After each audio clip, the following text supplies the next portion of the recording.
Catéchisme de l'Église catholique, la profession de foi, paragraphe 4, le Créateur, numéro 279. Au commencement, Dieu créa le ciel et la terre. Genèse chapitre 1, verset 1. Ces paroles solennelles sont au seuil de l'Écriture sainte.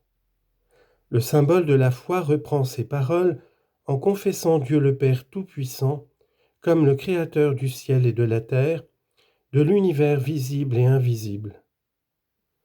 Nous parlerons donc d'abord du Créateur, ensuite de sa création, enfin de la chute du péché dont Jésus-Christ, le Fils de Dieu, est venu nous relever. La création est le fondement de tous les desseins salvifiques de Dieu, le commencement de l'histoire du salut qui culmine dans le Christ. Inversement, le mystère du Christ est la lumière décisive sur le mystère de la création. Il révèle la fin en vue de laquelle, au commencement, Dieu créa le ciel et la terre. Dès le commencement, Dieu avait en vue la gloire de la nouvelle création dans le Christ. Confère Romains 8, versets 18 à 23. C'est pour cela que les lectures de la nuit pascale, célébration de la création nouvelle dans le Christ, commencent par le récit de la création. Celui-ci, dans la liturgie byzantine, constitue toujours la première lecture des vigiles des grandes fêtes du Seigneur.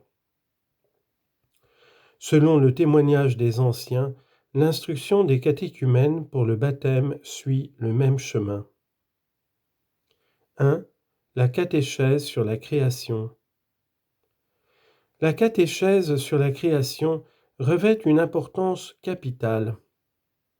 Elle concerne les fondements mêmes de la vie humaine et chrétienne, car elle explicite la réponse de la foi chrétienne à la question élémentaire que les hommes de tous les temps se sont posées: d'où venons-nous?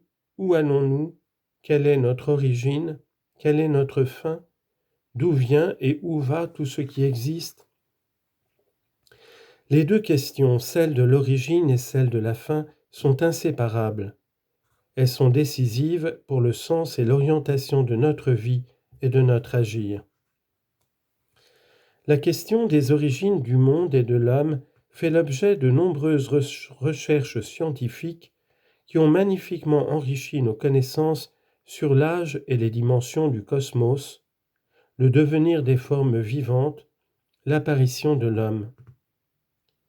Ces découvertes nous invitent à admirer d'autant plus la grandeur du Créateur, à lui rendre grâce pour toutes ses œuvres et pour l'intelligence et la sagesse qu'il donne aux savants et aux chercheurs. Avec Salomon, ceux-ci peuvent dire: « C'est lui qui m'a donné la science vraie de ce qui est, qui m'a fait connaître la structure du monde et les propriétés des éléments, car c'est l'ouvrière de toutes choses qui m'a instruit, la sagesse. » Sagesse, chapitre 7, versets 17 à 22. Le grand intérêt réservé à ces recherches est fortement stimulé par une question d'un autre ordre qui dépasse le domaine propre des sciences naturelles. Il ne s'agit pas seulement de savoir quand et comment a surgi matériellement le cosmos, ni quand l'homme est apparu, mais plutôt de découvrir quel est le sens d'une telle origine. Si elle est gouvernée par le hasard, un destin aveugle, une nécessité anonyme, ou bien par un être transcendant, intelligent et bon, appelé Dieu. Et si le monde provient de la sagesse et de la bonté de Dieu, pourquoi le mal? D'où vient-il? Qui en est responsable? Et y en a-t-il une libération? Depuis ses débuts, la foi chrétienne a été confrontée à des réponses différentes de la sienne sur la question des origines. Ainsi, on trouve dans les religions et les cultures anciennes de nombreux mythes concernant les origines. Certains philosophes ont dit que tout est Dieu, que le monde est Dieu, ou que le devenir du monde et le devenir de Dieu, entre parenthèses panthéisme. D'autres ont dit que le monde est une émanation nécessaire de Dieu, s'écoulant de cette source et retournant vers elle. D'autres encore ont affirmé l'existence de deux principes éternels, le bien et le mal, la lumière et les ténèbres, en lutte permanente, entre parenthèses, dualisme, manichéisme. Selon certaines de ces conceptions, le monde, au moins le monde matériel, serait mauvais, produit d'une déchéance, et donc à rejeter ou à dépasser, entre parenthèses, gnose. D'autres admettent que le monde ait été fait par Dieu, mais à la manière d'un horloger qui l'aurait, une fois fait, abandonné à lui-même, entre parenthèses, déisme.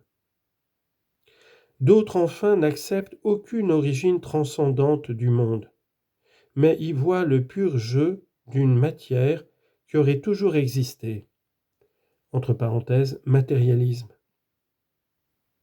Toutes ces tentatives témoignent de la permanence et de l'universalité de la question des origines. Cette quête est propre à l'homme.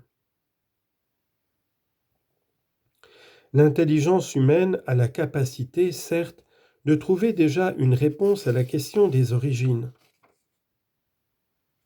En effet, l'existence de Dieu le Créateur peut être connue avec certitude par ses œuvres grâce à la lumière de la raison humaine, même si cette connaissance est souvent obscurcie et défigurée par l'erreur. C'est pourquoi la foi vient confirmer et éclairer la raison dans la juste intelligence de cette vérité. Citation. Par la foi, nous comprenons que les mondes ont été formés par une parole de Dieu, de sorte que ce que l'on voit provient de ce qui n'est pas apparent.